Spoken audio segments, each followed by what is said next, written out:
Good morning, passport holders. Today is May 7th, 2015, day 188 of the vlogs, and today is kind of off to a slow start. I mean, it's already 11:45.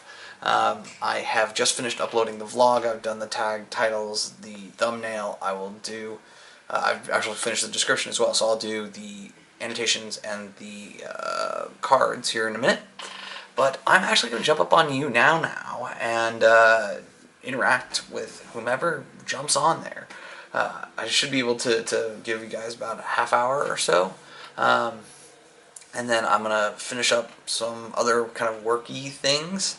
And then it's going to be an opportunity for me to try and get out. That stated, it is a very dreary day again here. You want to know what a huge pet peeve of mine is regarding my job, right? We've got people in I think it's 4 time zones, 5 time zones. So they sit there and they choose a time zone to kind of base everything on for the company. And the company primarily based in Eastern time zone, which makes a lot of sense. Our headquarters is there, but the division that I'm a part of is headquartered out of Chicago. We're having an all-hands meeting. They sent out the notification in MDT. So, no, they sent it out in Mountain Standard Time, MST. You open up the GoToMeeting that we're all supposed to be a part of if we're remote, which of course I am, and sure enough, it's in MDT. So I'm here an hour early, and super annoying. And now I'm getting a phone call from Tucson, which is not a good sign. All right, I gotta take this. Just telemarketer, nothing wrong there. So now I'm in this weird spot where I was expecting to be able to leave here at 1:30, 2 o'clock in order to start to do some stuff, and I can't because now this call is at 2 o'clock. Super frustrating. I wish people would have this stuff all lined up and use tools in order to make this stuff happen. I'm kind of pissed.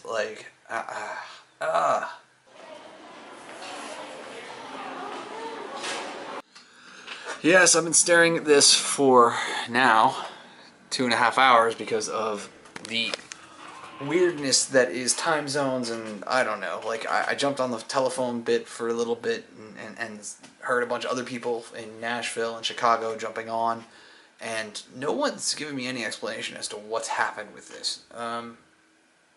So at this point, I'm giving up. I'm going to do the closed captioning on day 187, and this cloud's just not breaking. It's just not breaking.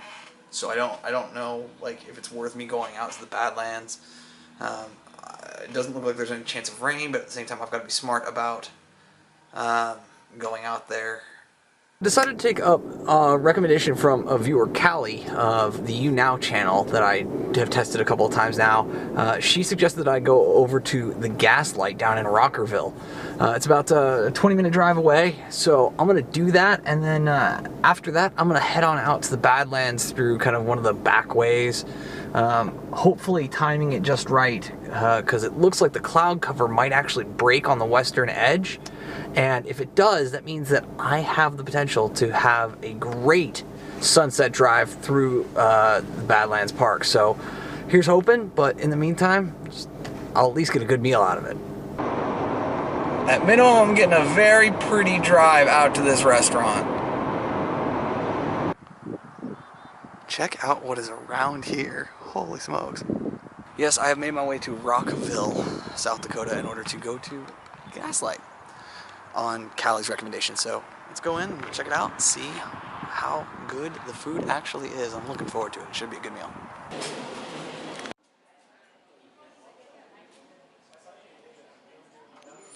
I just finished up at the Gaslight, and my goodness, the filet mignon was amazing, amazing, amazing. And the mashed potatoes were great. Soup was good. And Matthew, the bartender and co-owner of the restaurant, was a pleasure to chat with. Former military guy, and transformed into an entrepreneur when his wife and their family bought the Gaslight about 9 months ago. Really very, very cool. I'm on the fence now about whether or not I go do the drive through the Badlands, because I'm not going to get a good sunset. I'm almost certain of that now with how heavy the clouds have rolled in from the west.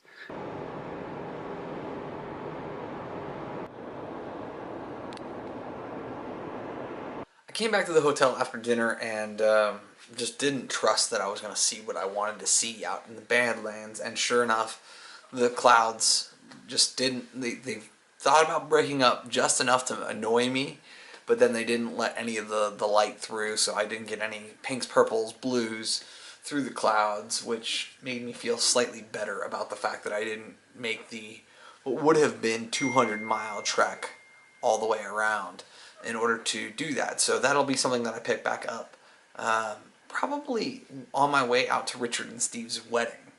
So tonight has just kind of been me chilling here, watching a bunch of YouTube videos, and jumping the gun just a little bit on when I said I was going to start to plan my San Diego to Seattle and back trip.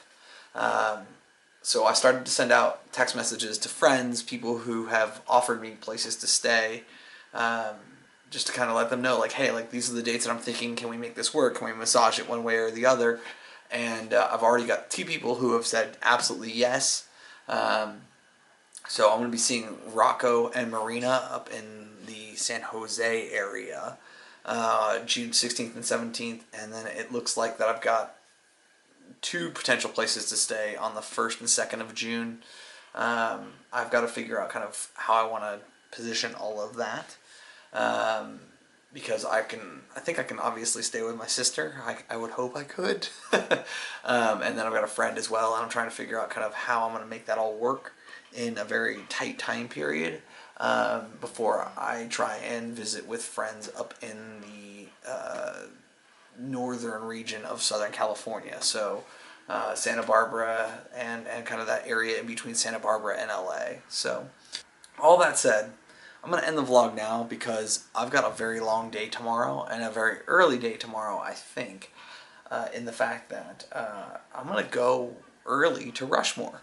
And then I've got another 5-hour drive ahead of me down to Fort Collins. So for including travel time to Rushmore, through the construction zone, you know, an hour and a half there maybe, and then the rest of the drive, you know, looking at 6.5, 7 hours, everything's said and done. And so I've kind of got to figure out how to make that work into the schedule so that I'm not interrupting Anna's day too much, because I know that she's got a ton on her schedule for tomorrow. So yeah, but remember, you never stumble upon opportunity by standing still, so go do cool stuff, and bye for now.